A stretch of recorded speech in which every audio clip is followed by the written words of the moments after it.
Voltamos para a segunda parte da live com Erlândia, que fala na terceira pessoa, feito jogador de futebol, com Jean Willis. Muito bom, gostei muito da primeira parte. Tem uma frase que diziam que era do Dom Helder, que ninguém é tão rico que não possa receber, ninguém é tão pobre que não possa dar. Estou aprendendo muita coisa. Vamos lá, pessoal. Jean Willis já pegou a caneca d'água dele.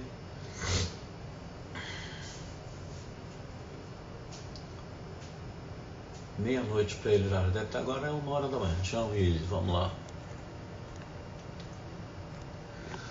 Pede para entrar, que eu tenho um problema, que eu tenho um dedo aqui grande que eu não consigo.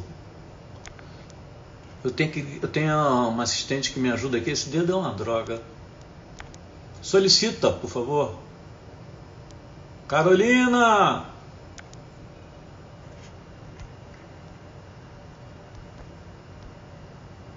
Dá uma raiva isso, porque eu faço tudo direitinho, ó. Troco de dedo. Jean, solicita para entrar, que aí facilita a minha vida. Tem um problema, não sei se é a tela do Jean Willis, ele mandou, ele é profissional. Visualizar.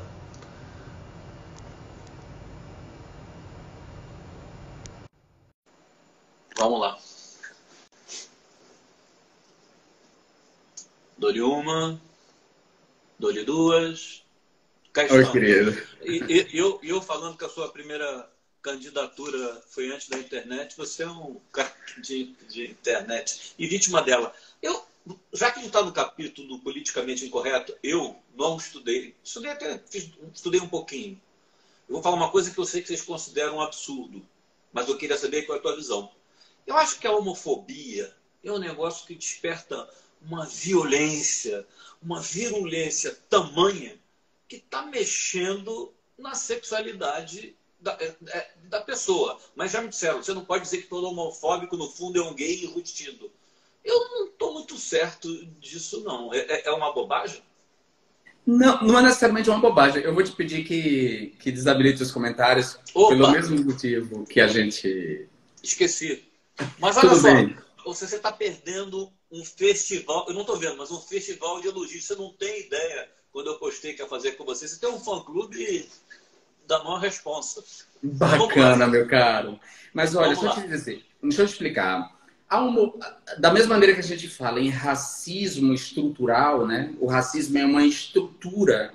A homofobia também é uma estrutura. Nós somos educados, socializados, formados, nos tornamos sujeitos, subjetividades, né? Os nossos caracteres, ou caracteres, que é o plural de caráter, ele é formado sob uma cultura homofóbica. Então, as pessoas se tornam homofóbicas graças a essa cultura. E isso faz, por exemplo, que a ampla maioria das pessoas seja homofóbica, e o trabalho dos movimentos políticos da comunidade LGBT seja um trabalho para desconstruir a homofobia. Agora, é óbvio que tem uma dimensão da homofobia que a gente chama de homofobia internalizada. Por quê? Da mesma maneira que você é um homem hétero, que foi educado por escolas, você estudou em livros didáticos, você assistiu novelas de televisão, você viu campanhas publicitárias. Você foi educado por uma cultura que lhe fez um cara homofóbico, né, que lhe fez acreditar que a heterossexualidade é um destino, ou seja, que toda pessoa nasce para ser heterossexual, e que, portanto, a homossexualidade é um desvio, da mesma maneira que você foi criado assim, nós, gays e lésbicas, também somos criados na mesma cultura. Né? E durante muito tempo das nossas vidas, a gente inclusive tinha uma sensação de invisibilidade, porque nós não estávamos representados nas novelas, nos filmes, na publicidade, nas revistinhas em quadrinho, nos contos de fada, não tinha histórias que nos representassem. Então, a gente cresce com um sentimento de inadequação que produz uma relação conosco muito danosa, muito perniciosa. Então, não por acaso, o índice de transtornos psíquicos na comunidade LGBT é alto por causa da homofobia. Então, tem uma homofobia internalizada, que muitos gays apresentam uma homofobia internalizada de tal maneira que ele desenvolve um ódio de si que se manifesta no ódio ao semelhante. E essa sociedade homofóbica faz com que muitos homens gays e mulheres lésbicas levem uma vida heterossexual de fachada. Quer dizer, casem, tenham filhos, e muitos passam a viver uma vida dupla, uma vida clandestina. Começam a fazer uma gestão esquizofrênica da vida. E essas figuras, em geral, se tornam figuras muito odiosas. Eu vou dar um exemplo da ficção, porque a ficção ajuda muito a gente a enxergar determinados discursos, né? O Valci Carrasco, que é um autor irregular, ele tem coisas muito boas, outras coisas não tanto. Por exemplo, ele fez uma série chamada Verdades Secretas, que é maravilhosa. Mas antes disso, ele fez um personagem que o Matheus Solano interpretava, que era o Félix, que era incrível a construção daquele personagem. Só um homem gay como o Valci Carrasco poderia construir um personagem tão profundo. Um cara odioso, era um cara que estava permanentemente num bullying homofóbico. Era um cara tão odioso que foi capaz de pegar a sobrinha e jogar na caçamba de lixo.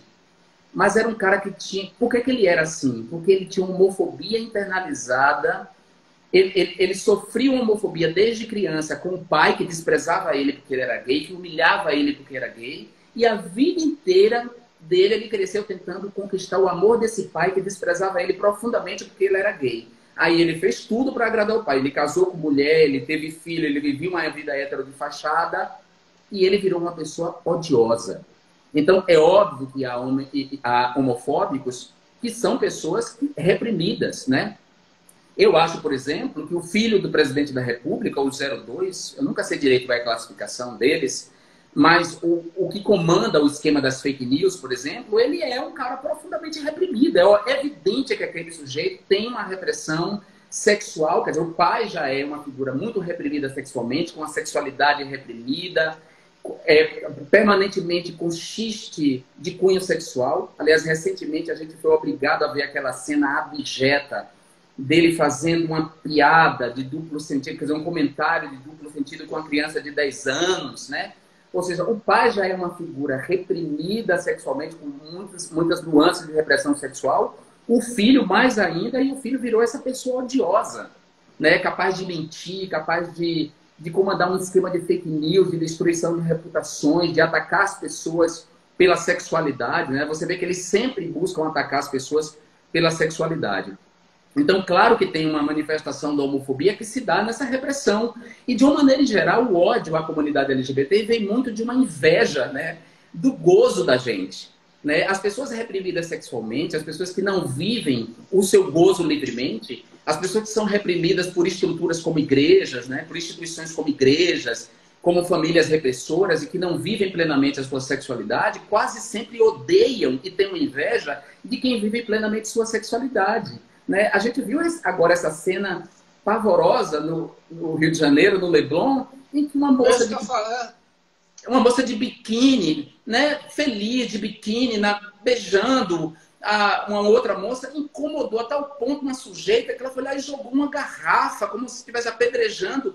Essa pessoa deve ser muito infeliz com a sua sexualidade, muito infeliz com o seu corpo, ao ponto de jogar uma pedra, uma garrafa sobre uma outra pessoa. E com a justificativa de eu não sair com meus filhos de casa para ver isso. Desculpa, se você está sob uma pandemia, se você saiu de casa, você está correndo o risco de pegar um vírus. Né? Isso talvez devesse ser a maior preocupação dela, não o corpo do outro. Né? Na Bahia, um rapaz gay foi entrar com um short curto, segurança disse no supermercado, você não vai entrar porque você está vestido... Você não está vestido como um homem se veste. Né? Em São Paulo, uma mulher com uma camisa escrita fé começou a atacar um rapaz gay dizendo que Deus não quer isso. Ou seja, são pessoas profundamente reprimidas. Né? Essa cultura judaico-cristã, que tem como símbolo uma figura crucificada sofrendo, impinge uma culpa muito grande nas pessoas e, sobretudo, no campo da sexualidade, ao ponto da pessoa não conseguir reprimir o seu desejo nela mesma e querer reprimir o outro. Então, um dos ódios também que eu desperto tem a ver com a maneira livre como eu sempre lidei com a minha sexualidade e a maneira orgulhosa com que eu lidei com a minha homossexualidade. Né? Eu sempre tive orgulho de ser gay e sempre saí do lugar onde essa sociedade acha que o gay deve se colocar. Inclusive, no campo da política, eu não fiquei na agenda LGBT, né? E jamais ficaria, porque, imagina, eu sou... É só ver o seu discurso na votação do impeachment da Sim, e antes disso, eu fiz parte da Comissão de Finanças e Tributação, ou seja, na verdade, essas pessoas, se eu tivesse me mantido... mantido, é isso? Mantida. Se eu tivesse permanecido nesse lugar, no lugar do gay que fala das questões LGBTs como uma abstração, como uma esfera autônoma à relação econômica, talvez eu não fosse tão atacado. Eu fui atacado justamente porque eu ousei falar de questões de maneira interseccional, entrar no debate da grande política, no debate orçamentário, no debate econômico e, sobretudo, quando eu me coloquei contra o impeachment de Dilma Rousseff e eu era uma voz com muita capilaridade, essas forças políticas decidiram, então, me destruir e de uma maneira muito articulada entre si, porque a partir de 2016 não eram só as igrejas neopentecostais e seus títeres no parlamento que me atacavam com difamação e com ameaças. Passaram a ser outros setores da política, como, por exemplo, os ruralistas e os barões do agronegócio, né? As milícias masculinistas, todos os plutocratas, esses liberais de sapatênis do Partido Novo, tipo Ricardo Salles, que é esse criminoso ambiental, porque é uma loucura, a gente tem um criminoso ambiental comandando a pasta do meio ambiente. Foram esses liberais de sapatênis, antipetistas, que começaram a me atacar de todos os lados. E se não bastasse o ataque de todos esses setores da política contra mim, que não era um ataque sobre o indivíduo, era um ataque contra um campo, contra tudo que eu representava, a própria esquerda se aliou também, por outros motivos, ao ataque contra mim. Então, eu virei um catalisador, não por acaso, figuras da extrema-direita no Brasil inteiro me usaram na campanha de 2018 para se eleger, né? Ou seja, figuras que não... Eu era um candidato do Rio de Janeiro, tinha figuras do Pará, tinha figuras em Rondônia, tinha figuras do Rio Grande do Sul, tinha figuras em todos os lugares me usando como contraponto, né? Me construindo como um inimigo público para se eleger. Quase toda a bancada do PSL foi eleita dessa forma. Fora outros difamadores como Joyce Helsman, Alexandre Frota e outras figuras que agora romperam com o bolsonarismo, como o próprio MBL, que também fizeram isso. Então, só para você ter uma ideia, o fato de eu ser orgulhoso da minha homossexualidade e ser um cara livre em relação à minha sexualidade também provoca um ódio muito grande nas pessoas, né? Porque eu já disse isso algumas vezes e vou repetir. Eu estou meio repetitivo.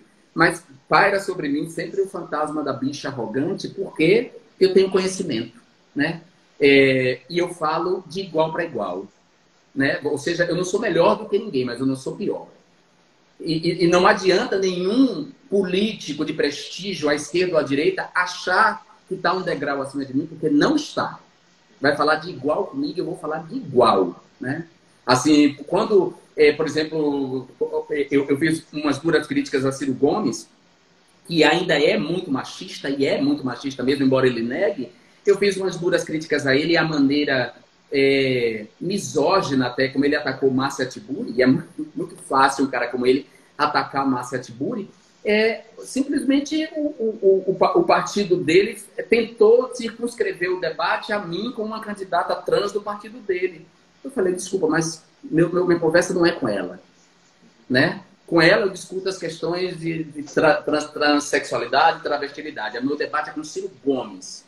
Meu debate é com Ciro Gomes, o antipetismo dele, né? a pusilanimidade dele no segundo turno das eleições, a maneira como ele tenta conquistar o eleitor bolsonarista investindo no antipetismo. Eu quero debater com ele, entendeu? Então, e isso incomoda muito. Essa questão de que eu digo, o fato de eu ser um homem gay não vai me colocar um degrau abaixo de nenhum de vocês. E olha que eu já saí da cena política. Agora eu sou um intelectual, trabalho exclusivamente com o pensamento, com a pesquisa, com o texto. E ainda assim, isso deve incomodar mais até. Mas paciência, né? É o que tem para hoje. Vamos brincar com esses testes no confessionário do Big Brother. Você tocou no ponto que eu agora entendi por que eu tinha implicância. Porque eu achava assim, por que eles se apropriam da palavra gay? Eu sou heterossexual, mas sou feliz. Então vocês, ao assumir a expressão gay, tomaram o monopólio da felicidade? Não, não tomamos o monopólio da felicidade, não. Nós tomamos uma palavra que era usada como insulto.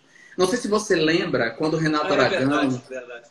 Quando o Renato Aragão, nos Trapalhões, dizia rapaz alegre. Geralmente se referindo a Dedé Santana ou a Zacarias. Olha, ele é um rapaz alegre. E esse trejeito era uma ofensa para nós gays. Então, nós tomamos essa palavra rapaz alegre como uma afirmação do nosso orgulho. E sim, nós somos gays, nós somos alegres. Nós não temos o monopólio da felicidade. Mas, em alguma medida, a nossa felicidade deve incomodar os héteros. Não, porque... é nesse aspecto. Não é porque... Aliás, eu vou aproveitar e fazer... Eu não consegui ler todos os livros. Voei neles. Mas Sim. É imperdível o documentário Homem de Bem, que eu não sei nem como não teve... Não sei se teve muita divulgação. É um espetáculo o documentário. Recomendo a todos. Está na Globoplay. Globoplay. É um documentário do Carlos Juliano e do Caio Cavaquini. O Caio Cavaquini, inclusive, dirigiu esse documentário agora sobre a Marielle, que está na Globoplay. Esse documentário foi lançado em 2015 e ele não aconteceu porque o próprio documentário foi vítima de fake news, na época, de fake news pesada. E naquele momento, por exemplo, a imprensa poderia ter cumprido um papel de desmentir essas fake news, por exemplo, né? O documentário foi acusado de receber dinheiro da lei Renault, né? Para você ter uma ideia, a fake news era tão ruim que sequer eles diziam lei Rouanet. Eles disseram lei Renault. Pô, seria tão bom se a Renault desse dinheiro para a cultura, mas... Nem isso, é porque eles não sabem quem foi o Rouanet. Eles não sabem quem é o cara, o intelectual que deu nome à lei, o cara que concebeu a lei de fomento à cultura. A extrema-direita, ela é, antes de tudo, ela é mentirosa e ela é ignorante. Então, à época, o documentário foi atacado e Folha de São Paulo, Estadão, Globo, não fizeram um trabalho de dizer, olha, isso não é verdade. É lindo. Ele é importante. Aliás, eu ia perguntar o seguinte, começa com aquela coisa do culto afro, não sei se é candomblé ou se é umbanda ou o quê? O quê? Começa você fechando... Aquilo que é? Você está sendo abençoado? É um ritual. Ou tá fechando o corpo? Ali é um ritual de... Não, ali é um ritual de limpeza. Essa história é uma história muito interessante. Eu achei que você estava fechando o corpo. É um fechamento de corpo, de certa forma, né? Porque, na verdade, essa história é o seguinte, era véspera da eleição, e eu tenho uma amiga que é cantora, Rita Benedito, que já se chamou Rita Ribeiro, e a Rita, ela é umbandista, e enfim, eu tenho uma religiosidade ampla, porque eu sou cristão de formação, venho do movimento pastoral da Igreja Católica, tenho essa formação acadêmica, mas eu sou dos mistérios. Então, o candomblé é uma religião que me interessa muito. Eu sou filho de Oxum, com Axóssi, uso uma guia de Oxum. Me interessa muito a cosmogonia, a cosmologia das religiões de matriz africana. Então, a Rita recebeu um recado de Mãe Iva. Mãe Iva disse, olha, fala para o Jean que ele precisa fazer uma limpeza do corpo dele, né? E aí eu recebi o recado, eu falei, eu sou dos mistérios, como eu disse para você em relação aos recados, que eu achei que eram recados, né, da Heloísa Helena, do Assemi Neto, e portanto eu decidi me filiar. Da mesma forma eu entendi como um recado, né, um recado do mistério, assim, venha fazer uma limpeza. E nesse momento, os meninos, o Caio Cavaquini e o Carlos Juliano, já estavam gravando o documentário comigo, e o documentário deles é o que a gente chama de cinema direto, né? Que é um pouco a linguagem do João Moreira Salles, que é esse vai seguindo você. Então eu estava meio microfonado o tempo inteiro, eles me acompanharam durante 3 anos, né? Para você saber, para você ter uma ideia de como eu tenho consciência de mim, do quanto eu sou honesto, de tudo, é que eu estava microfonado o tempo inteiro e eles não têm nenhum material que me desabone, nada. Eles tinham liberdade total. Eu fui ver o filme quando o filme estava pronto. E aí, nesse dia, eles falaram, o Caju, que é o Carlos Juliano, falou para mim, Jean, eu quero acompanhar esse ritual. Eu falei, bom, só se mãe Iva autorizar, porque é uma coisa da religião. E aí, quando a gente chegou lá, ela disse, não, até um ponto vocês podem filmar do ritual de limpeza, que é um banho... É lindo. É assim, eu sou ateu, com Sim. sentimento de religiosidade. Fiquei chato. É bonito, é bonito. Ela me dá um banho de abô, que é um banho, né, para tirar as energias ruins, os mal-olhados, as coisas, e depois um banho de amaci, que é um banho com ervas cheirosas. Lavou meu cabelo com ervas cheirosas e tal. E olha, Erlanger, como disse Jorge Amado, que era ateu, comunista. Comunista, que foi proibido nas escolas porque ele prega a magia negra da religiosidade. Não, presta atenção. O Jorge Amado era ateu comunista, foi do Partido Comunista, foi deputado constituinte em 46. Numa época, pouco depois que o Partido Comunista deixou de ser perseguido formalmente pela ditadura Vargas, né, pelo Estado Novo, quando o Partido Comunista pôde se legalizar, Jorge Amado foi deputado constituinte e Jorge Amado garantiu a emenda na Constituição que garantiu a liberdade religiosa. E Jorge Amado fez isso porque os terreiros de candomblés da Bahia abrigaram muitos comunistas que estavam fugidos da perseguição, da ditadura do Estado Novo. Então, Jorge Amado virou Obá de Xangô do Ilê Axé Opó Afonjá, ou seja, os olhos de Xangô na terra. Xangô é o orixá da justiça. E Jorge dizia que ele era ateu, mas ele acreditava em milagres. Caetano Veloso fez a música, inclusive, Tenda dos Milagres, quem é ateu e viu milagres como eu, numa referência a Jorge Amado. Então, eu sou também alguém que acredita em milagres. Então, depois que eu tomei esse banho que está no filme, que abre o filme, eu fui para casa leve. Eu dormi a tarde inteira, era a véspera da eleição, era o sábado, véspera da eleição. Eu dormi a tarde inteira, cara, leve, porque o banho me deu me liberou dessas energias ruins. Já a gente vai ter que abrir uma terceira sessão. Não, por favor, não. Então vamos lá. Vamos chegar assim. Olha lá, eu entendo as tuas críticas da grande imprensa, não é corporativismo, eu estou fora da grande imprensa, acho que vinha cometendo muitos erros. Mas nesse exato momento é uma coisa meio curiosa, porque a grande imprensa apanha da esquerda e apanha da direita. Bolsonaro odeia, a esquerda reclama. Isso quando o jornalista diz, opa, se eu estou apanhando da esquerda e da direita, é que eu estou na imparcialidade. Mas ninguém pode negar que na pandemia virou um contraponto a essas maluquices do governo e mesmo na área de denúncia de corrupção da família do nosso presidente. Como é que você vê a grande imprensa brasileira hoje? É verdade, a gente não pode negar que, sob a pandemia, o jornalismo de referência, para usar essa expressão de Wilson Gomes, né, a imprensa hegemônica comercial, ela voltou a fazer jornalismo. Quem dera que ela fizesse jornalismo todo o tempo. Quando entra a agenda econômica, por exemplo, aí imediatamente essa imprensa abandona o jornalismo. O jornal Globo, a Folha de São Paulo, praticamente adotaram a postura do Instituto Milênio em relação à reforma administrativa e à reforma tributária.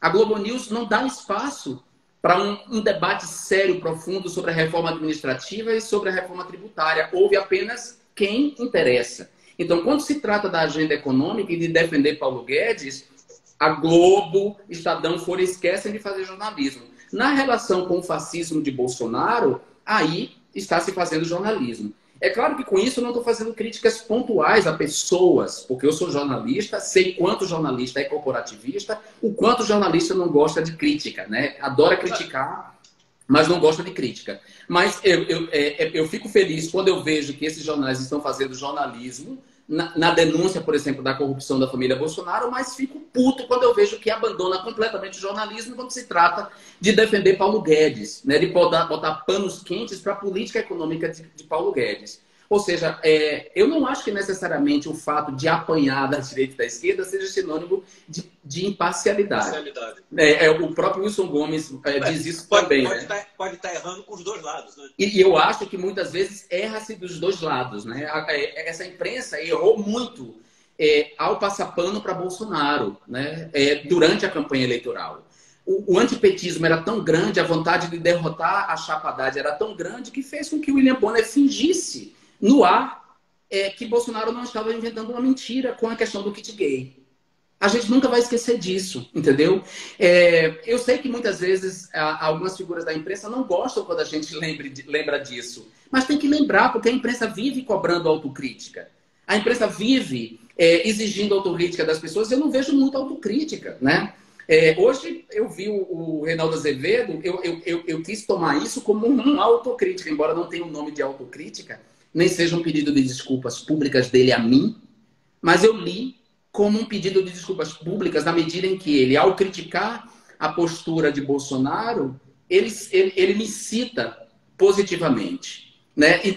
E ele me cita positivamente, sendo que ele já me atacou de maneira muito injusta, certo? De maneira muito injusta, desonesta intelectualmente. Então, ainda que não tenha sido um pedido formal de desculpas, eu entendi, porque hoje a gente não pode negar que Reinaldo Azevedo tem um papel de oposição ao bolsonarismo e tem feito um jornalismo opinativo muito honesto intelectualmente, né? Agora ele vem fazendo. Eu gostaria que a imprensa se comportasse de maneira muito mais honesta intelectual, de maneira com maior honestidade intelectual, Elanja. Porque eu acho que um dos pilares da democracia é uma imprensa livre, mas uma imprensa livre é uma imprensa verdadeiramente imparcial.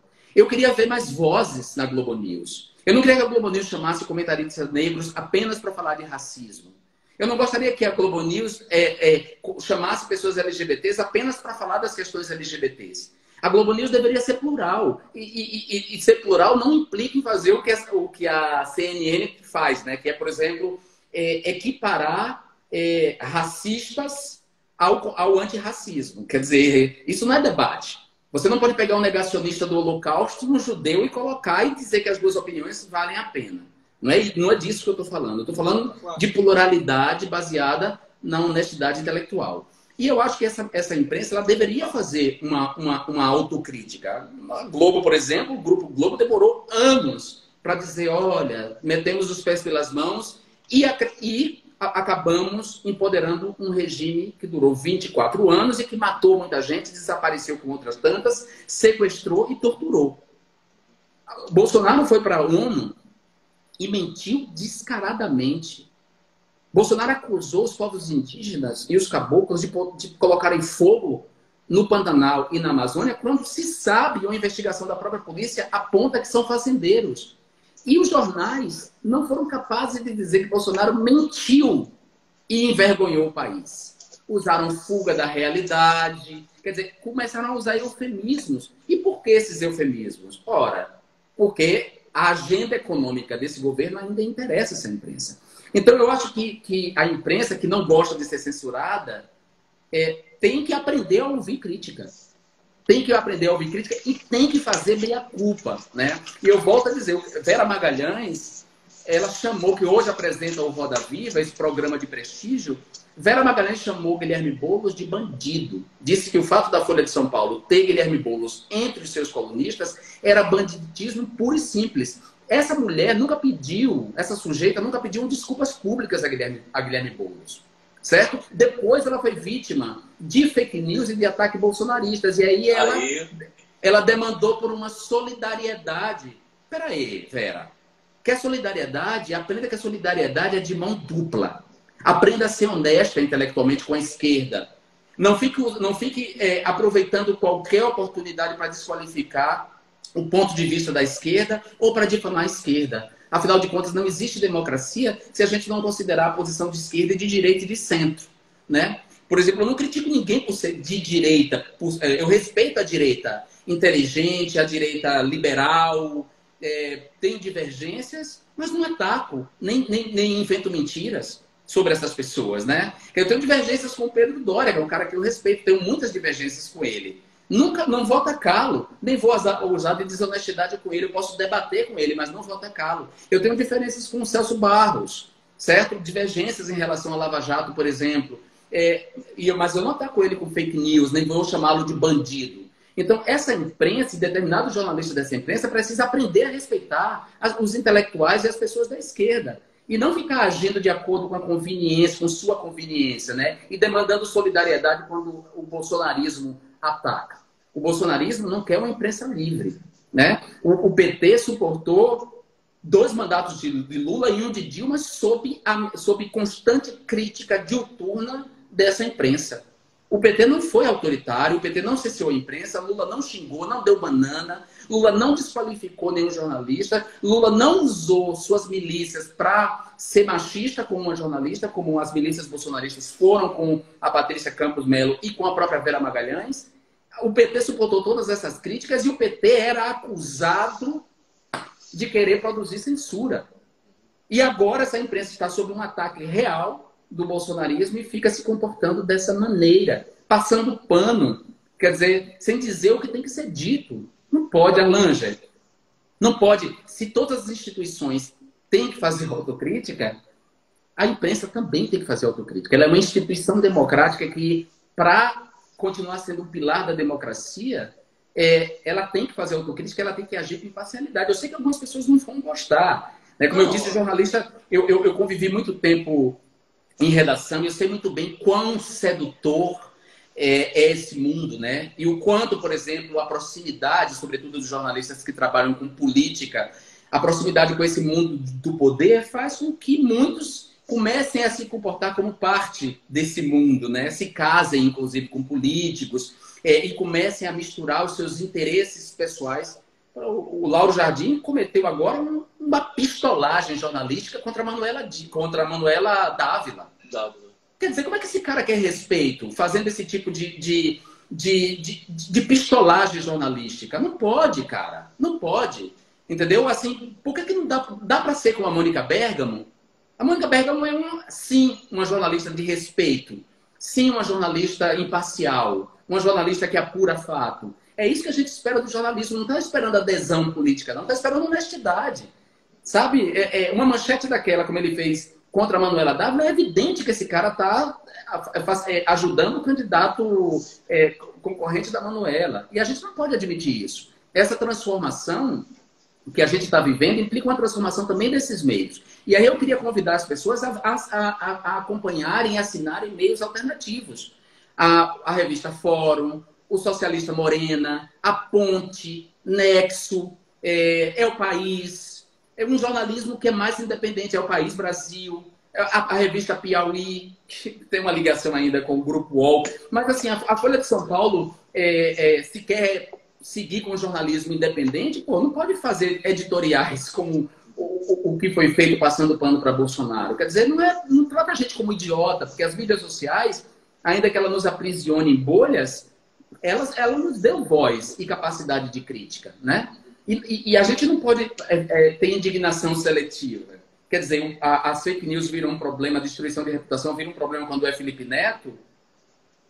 É um problema. O Felipe Neto é um cara muito bacana. Eu adoro o Felipe Neto. E a oposição dele hoje é importantíssima no país. Né? A gente não pode prescindir de Felipe Neto. Ele faz uma oposição muito importante nesse momento. Mas não é só a vida de Felipe Neto ou a reputação de Felipe Neto que importa. Não é só a reputação dos jornalistas da grande imprensa que importa. O ataque a Renato Rovai importa. O ataque a Nassif importa. Né? Então, assim, mesmo esse corporativismo, às vezes, de jornalistas, é um corporativismo muito ali desses grupos hegemônicos. Eu comecei falando que eu estava saindo fora do corporativismo, mas como ex-executivo, não vou nem pegar nem no campo ex-executivo de redação, nem no campo ideológico. O jornalista tem muita dificuldade de reconhecer que errou. Então, às vezes, ele bota assim, fulano não sei o quê. Aí a matéria no dia seguinte, fulano nega. Não é nega.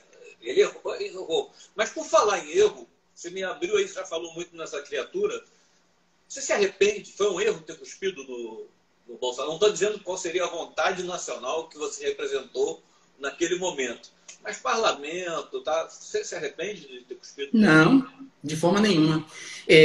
Eu passei 8 anos sob um bullying permanente, sob uma violência, um assédio moral, uma violência que as pessoas não têm ideia, ou as pessoas têm uma vaga ideia agora, porque ele está impingindo essa violência contra uma boa parte do país, né? Praticamente contra 70% do país. Ele vem impingindo essa violência. Esse sujeito mentiroso, esse sujeito abjeto, boquirroto, violento, já existia antes. E esse sujeito atacava a mim, cruzava nos corredores e me insultava. Esse sujeito me atacou e me ofendeu em sessões abertas do plenário da Câmara e das sessões das comissões permanentes.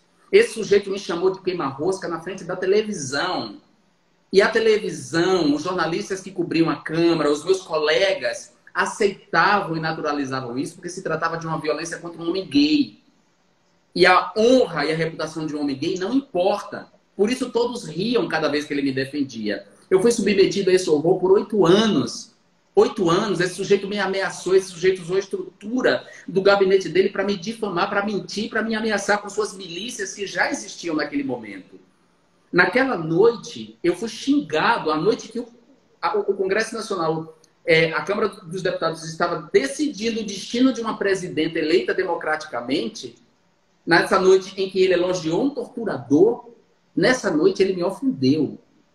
Eu não me arrependo em nenhum momento de ter cuspido na cara dele. É algo que ele vai ter que levar pro resto da vida dele. Eu cuspi na cara dele e cuspiria de novo naquelas mesmas circunstâncias.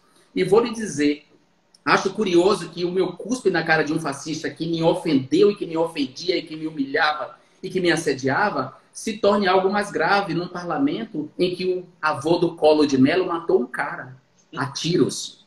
Um parlamento em que homens trocam socos o tempo inteiro. Só que quando eles trocam socos entre eles, eles são homens brancos, héteros, ricos, de oligarquias. Então isso não é visto como um problema. Agora, quando fui eu que fiz, aí a própria imprensa, inclusive, volto a citar o nome dela, porque eu gosto de dar nome aos bois, a Vera Magalhães foi uma das que me atacou. Quer dizer, o meu lugar de vítima nessa história não foi respeitado, né? Quer dizer, eu não fui ouvido. Parece as vítimas do estupro, as mulheres que são desqualificadas no seu depoimento, né? Inclusive, eu recomendo que as pessoas ouçam o podcast Praia dos Ossos para terem uma ideia do que é isso, de como se destrói uma vítima e transforma a vítima em algoz, né? Não me arrependo, não, de jeito nenhum. Como disse o Zé Eduardo Agualusa, num texto maravilhoso publicado no jornal o Globo, na coluna que ele tinha no Globo, ele colocou de uma maneira, inclusive, muito generosa o meu gesto como os grandes gestos históricos que não nascem com essa intenção, que não são feitos com essa intenção, mas se tornam, né? Porque naquele momento, para mim, para mim era profundamente ofensivo alguém dedicar seu voto a um torturador. A tortura é um crime de lesa humanidade. A tortura é um crime de lesa humanidade. Imagine você infligir dor intencionalmente a uma pessoa, você empalar uma pessoa, arrancar unhas, botar ratos na vagina e alguém dedicar um voto numa sessão de um Congresso Nacional a um torturador. Aquilo para mim foi profundamente ofensivo com os desaparecidos, com as famílias que não encontraram seus mortos, com as pessoas torturadas. Era uma ofensa com Dilma, que foi ela mesma torturada. Era uma ofensa com a memória do país, com a Comissão da Verdade. Era uma ofensa com as novas gerações. E não bastasse tudo isso, ele ainda me insultou ainda mais uma vez, usando minha orientação sexual. Então, o meu gesto foi um gesto de uma reação absolutamente humana naquele momento e não me arrependo. Desculpa para as pessoas que até hoje reclamam disso. Eu não estou reclamando, não. Estou só perguntando. Agora, sabe o que eu acho mais curioso nessa história toda? Sim. O Machão não reagiu. Mas é porque... Pois então, né? Esse tipo de homem como ele é quase sempre covarde, né? Eles atacam os elos mais fortes. Ele partiu para cima da Maria do Rosário, por exemplo, né? É verdade. Ele xingou a Maria do Rosário de vagabunda e foi para cima dela. Quer dizer, esse sujeito não está fazendo nada de novo. E não era uma novidade para ninguém o que ele era.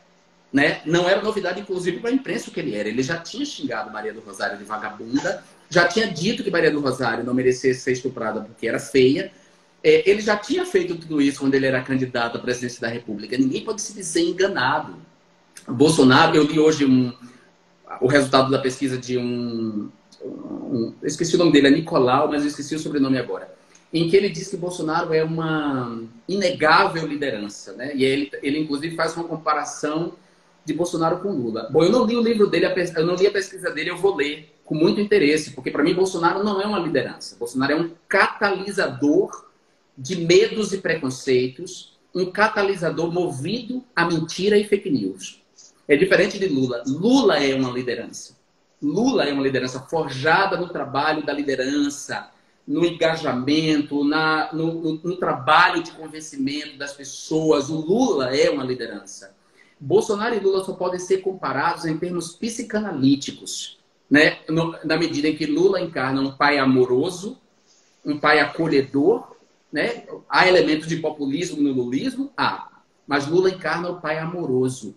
Bolsonaro encarna o pai castrador, de quem fala Lacan. Então, nesse sentido, eles podem ser comparados. Agora, como lideranças, não. Bolsonaro é um catalisador. Bolsonaro é um catalisador de medo e preconceito, um catalisador movido a fake news. Mas não uma liderança no sentido que Lula é.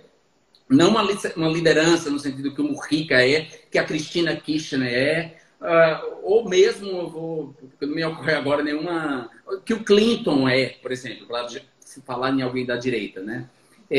Bolsonaro não é essa liderança, ele é um catalisador. Ele catalisa os medos e a produção dele como um mito é uma produção que tem como base o discurso mistificador das igrejas neopentecostais. Né? Toda a rede analógica de igrejas neopentecostais. Desculpa, acho que é um pouquinho mais. É o fundamentalismo, né? Sim, então, as igrejas neopentecostais, isso é o fundamentalismo, que faz um discurso mistificador em torno da figura dele, que transformam ele nesse mito para essas pessoas. Mas não que ele, por si só, é uma liderança. O cara ficou mais de 2 décadas no parlamento com uma nulidade completa. Né? Um cara que renovava a sua eleição com um discurso ali para as viúvas da ditadura militar, mas nunca foi uma liderança, um deputado paroquial, era conhecido só no Rio de Janeiro, que inclusive parasitou o fato de ser conhecido nacionalmente e usou a homofobia como trampolim para se converter numa figura nacionalmente conhecida. Então ele não é uma liderança. Estou com medo aí da gente esgotar o segundo tempo. Você pensa em voltar? Eu fiquei 1 ano e 2 lá, não nas suas condições, que eu não estava ameaçado, né? Mas você não morre de saudade, não pensa em voltar para o Brasil? Claro que eu morro de saudade, né, Erlanger? É óbvio que eu tenho saudade. O exílio não foi uma escolha, ele foi uma imposição. O Brasil ficou um lugar inviável para mim, de norte a sul, com fanáticos e pessoas dispostas a me matar, fora as milícias e os ameaçadores, fora a difamação. Então não foi uma escolha. Eu não saí por escolha, eu saí para viver, para continuar vivo, porque não bastasse... Porque essa violência, como eu disse, ela se inscreveu profundamente em mim. Ela produziu danos terríveis. Manuela Dávila acabou de escrever um livro chamado E Se Fosse Você?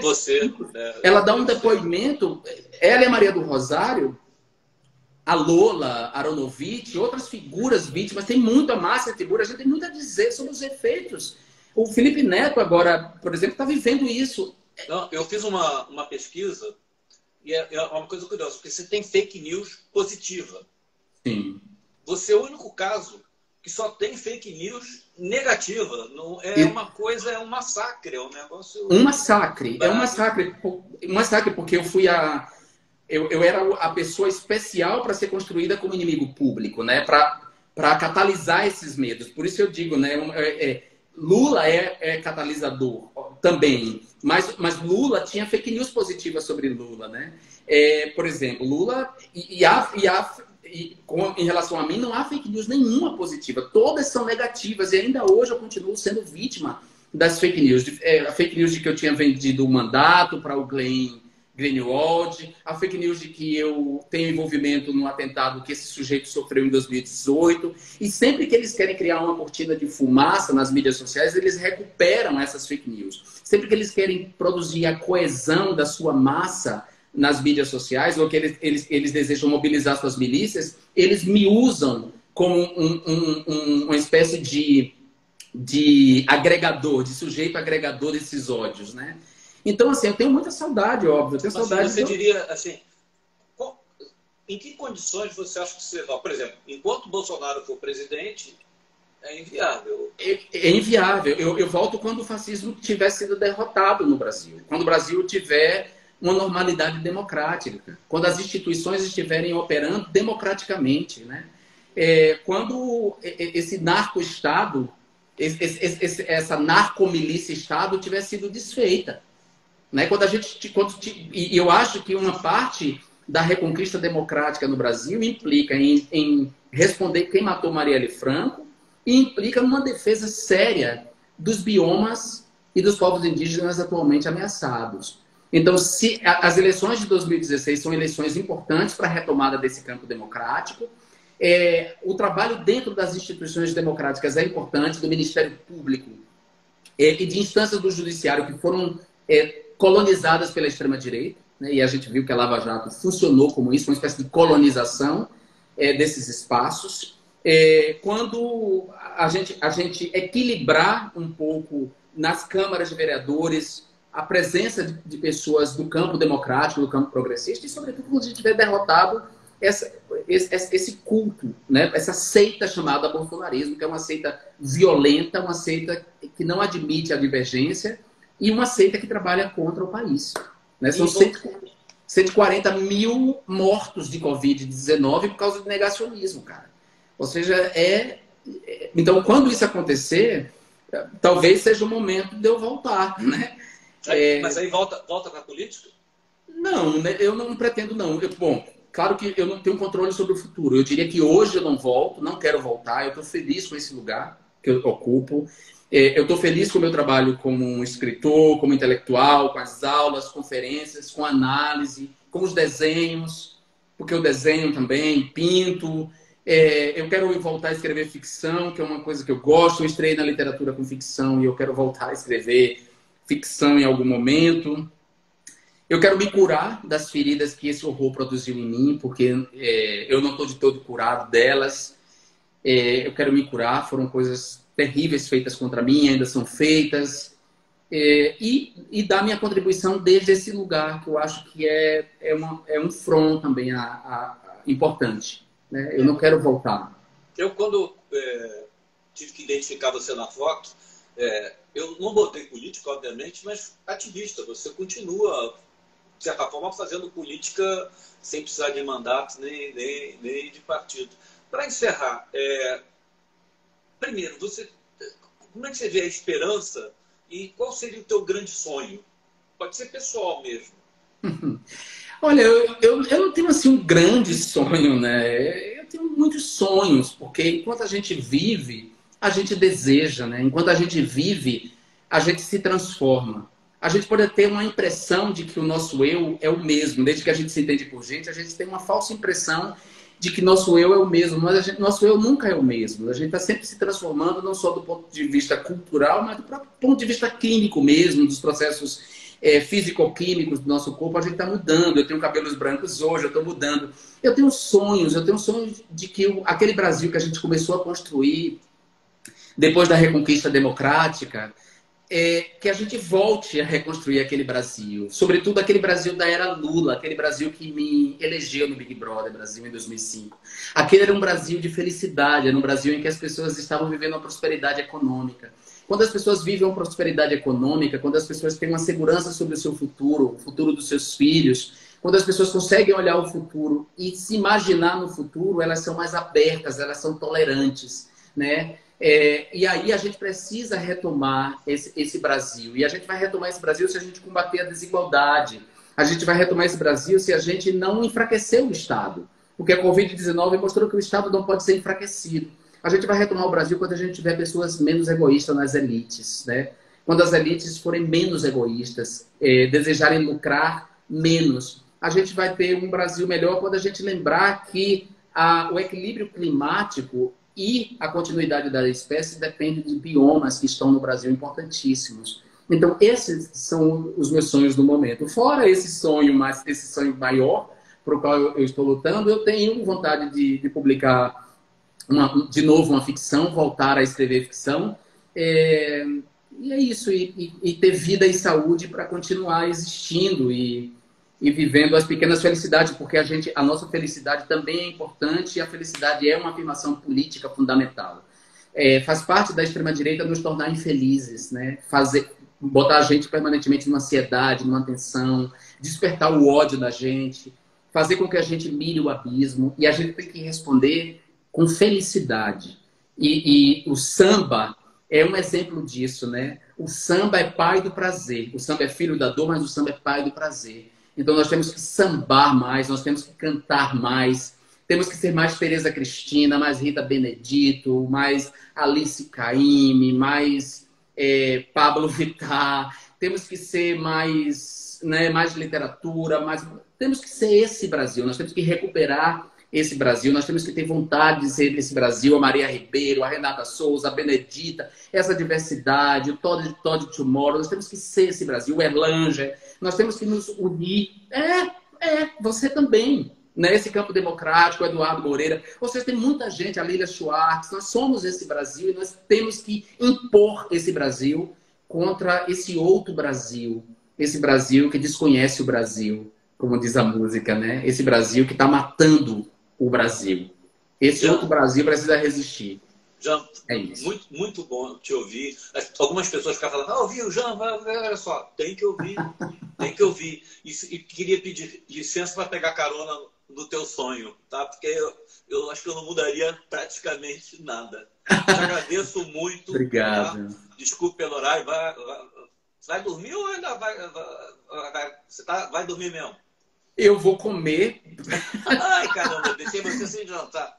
Eu vou comer, vou ler um pouco, que eu estou terminando de ler um livro do Edward O. Wilson, né, que é Gênesis, porque ele tenta explicar o comportamento tribal através da genética, da biologia, e isso me interessa muito para os estudos que eu estou fazendo, por conta das tribos e das bolhas construídas pelas mídias sociais. A minha pesquisa é sobre fake news. Eu estou no doutorado de Direito e Ciência Política da Universidade de Barcelona. Então, eu vou ler mais um pouco antes de dormir. E para as pessoas que acharam que você não deveria me ouvir, avise essas pessoas que democracia implica em ouvir. É contraditório. Até ouviu especialmente contraditório. E ouvir as pessoas, né? É engraçado como essas pessoas provavelmente são muito homofóbicas, embora elas digam que não são. O que incomoda elas é que eu sou um sujeito que fala e que sei falar. Entendeu? Eu tô com 65 anos, espero que você possa voltar a tempo da gente tomar uma cachaça junto. Um dia eu volto. Não, um beijo. Um abraço, meu caro. Tchau, tchau. Tchau.